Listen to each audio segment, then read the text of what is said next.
chegando aí, mas pedir que o nosso querido vereador Cláudio, que é nosso companheiro do PPS, possa fazer o uso da palavra.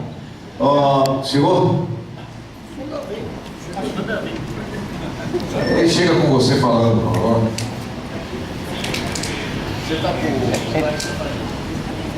Bom, boa noite a todos e a todas. Quero cumprimentar o Edson Aparecido. Vamos receber o nosso próximo prefeito de São Paulo, José Serra.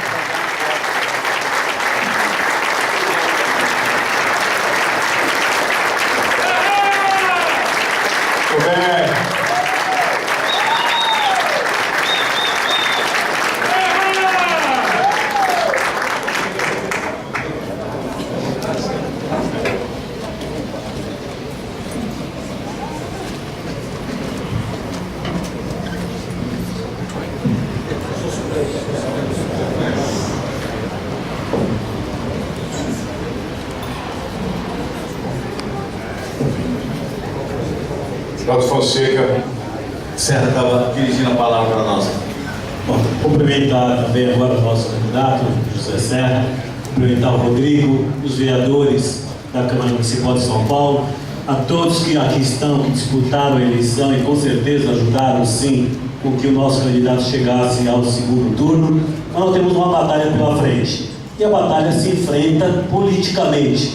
Os adversários, no geral, querem acuar aqueles que disputam, querem ser o detentor de todas as virtudes e taxar os seus adversários, nós, o adversário, com todos os defeitos ou faltas de qualidade.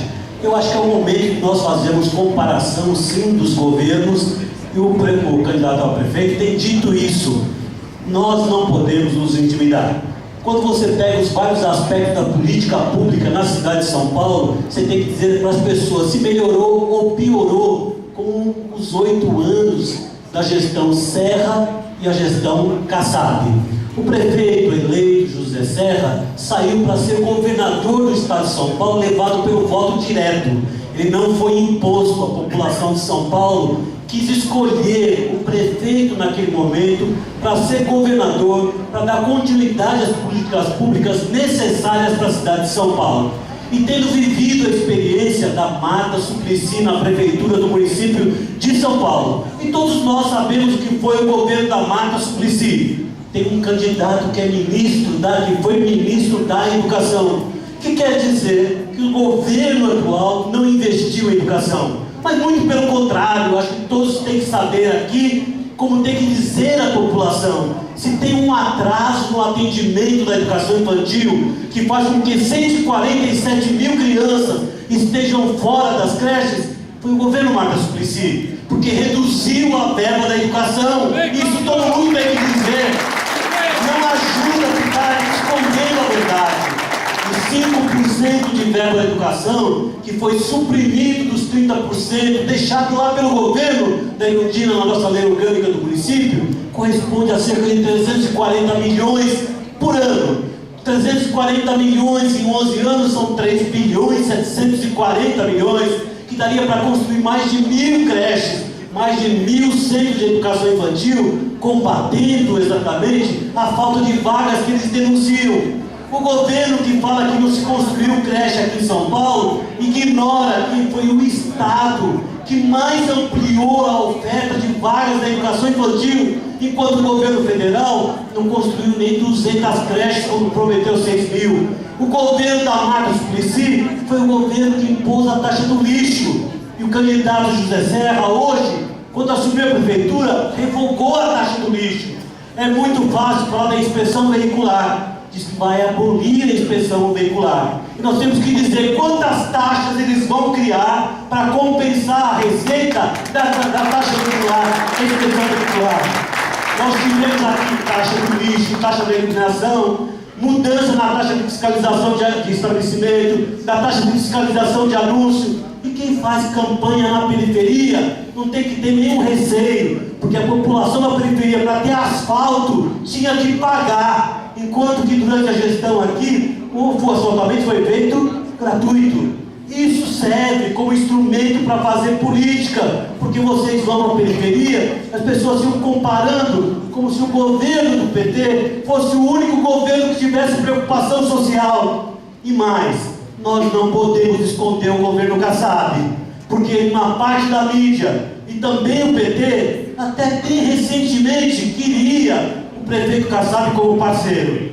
Nós que estamos na Câmara Municipal podemos dizer claramente: o PT não fez oposição ao governo Kassab. E o Kassab, na sua generosidade, atendeu a todos, inclusive os candidatos do PT, os vereadores do PT. Muitas vezes, o prefeito Kassab, indo na Zona Sul, na casa de lideranças petistas, porque esse é o papel do político. Quando ele está no governo, tem que atender a todos, porque atrás do vereador tem a necessidade do bairro. Vai na Zona Sul para ver se houve melhoramentos ou não. Vai na Zona Sul para ver se parte da ocupação irregular na beira da represa não foi retirada, enfrentando inclusive donos de motéis irregulares, donos de bares e restaurantes, devolvendo a orla ali da represa para a sua vocação principal e importante.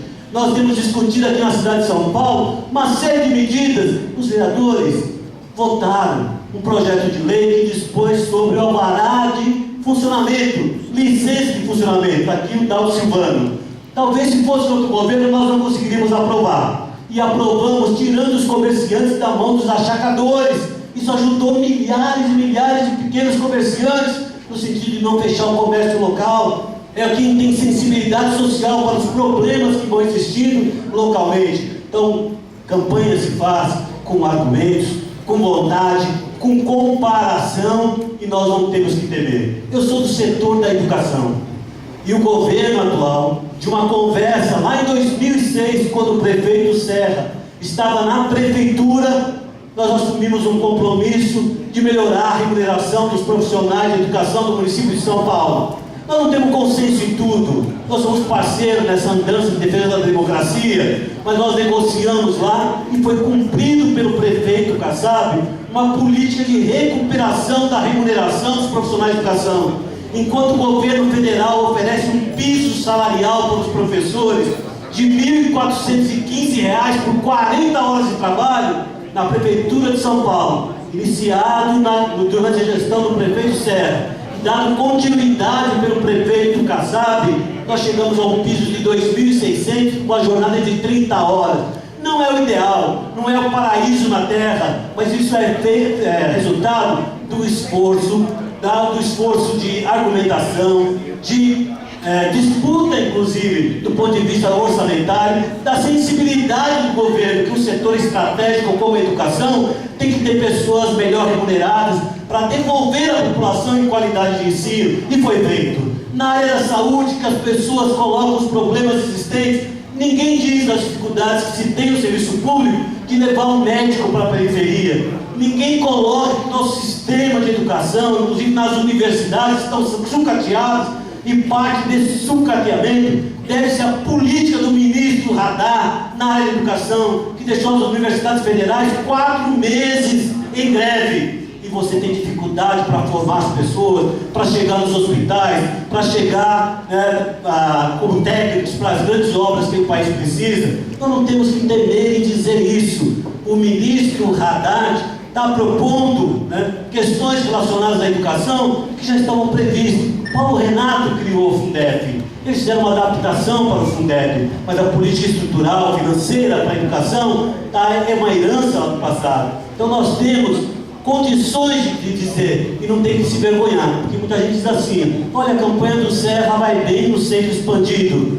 mas tem muitas razões para ir muito bem também na periferia, para argumentar para as pessoas: olha aqui, a rua que você morava está asfaltada. Quando foi asfaltado? Foi asfaltado na gestão da ex-prefeita da Marcos Suplicy. Você precisou pagar tal de asfalto comunitário. Por essas e outras razões, eu acho que nós temos que ter ânimos, não nos prendemos à pesquisa, como já foi dito pelo Rodrigo aqui, porque na verdade nós estamos no crescente na campanha e é bom. Eles querem nos acuar até para dizer que nós não podemos ser ofensivos, nós não podemos dizer as verdades.